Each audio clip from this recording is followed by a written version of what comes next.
The 2016 Dyna Low Rider S is powered by the new Screamin' Eagle twin-cam 110 cube power plant running through the 6-speed cruise drive transmission, and it's the best stock air-cooled Harley engine yet.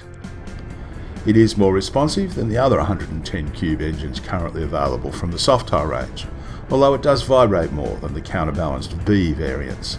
However, it launches better than the Softails, and it pulls noticeably harder and longer than the stock 103 cube Dyna motor.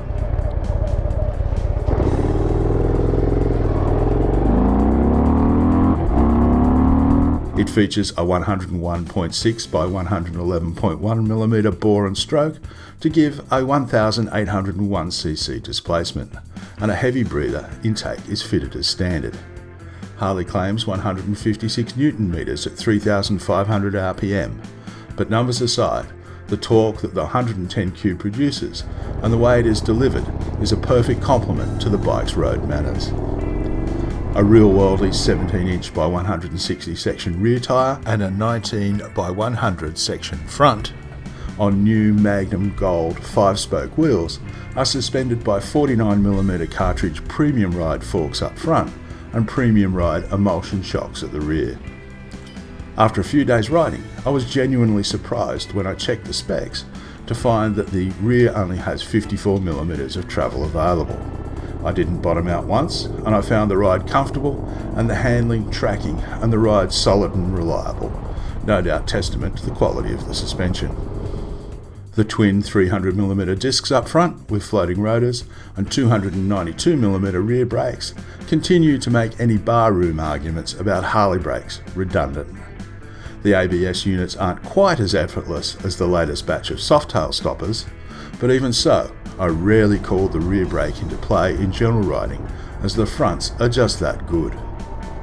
As well as the solid Dyna chassis, proven geometry and quality suspension, the bike's riding position and ergonomics also help it make it tip in tidily. Which means it just tips in really nicely. What also helps the handling or the cornering capability is the fact that it's got these really nice drag bars that have got a downward turn onto them like a little mini drop bar. That coupled with the mid controls that the bike has mean that you can actually get a knee out and get some weight off board quite effectively, which adds to its sports riding ability. Nestled in behind the speed screen, it all adds to the sporty feel of the ride. I also found the solo seat to be surprisingly comfortable, and it gave me no grief after some long afternoons aboard. It has performance, brakes and handling, and then there's simply just looking at it. Maybe it is the memory of halcyon days lusting over the 1971 XLCR Cafe Racer that made me look so fondly at the Low Rider S. The John Player Special colour scheme, the black on black, and the way the line of the bike worked so well to my eye. Just walking into the garage and seeing it there just made me smile. Any gripes I had with the bike were minor. I liked the way the Tommy gun exhaust looks, but I'd like a system that offers a little more clearance to match the bike's tipping ability. I liked the separate tank-mounted tachos sitting below the speedometer in the new wrinkle-finished console. But the problem with the piggyback arrangement is that I actually needed to tilt my head down away from the road to see it clearly. But overall, the Low Rider S is a versatile motorcycle with a host of Harley niceties. It has excellent cruise control.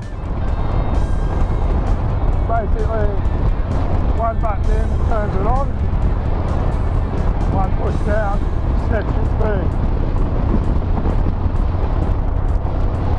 Great ancillaries like self-cancelling indicators, a powerful headlight, security fob, ergonomic switchgear, and it has good brakes and a real big torque hammer. And then there's an encyclopedia's worth of accessorising options. The Low Rider S is well worth a test ride if you're looking for a real rider's Harley Davidson.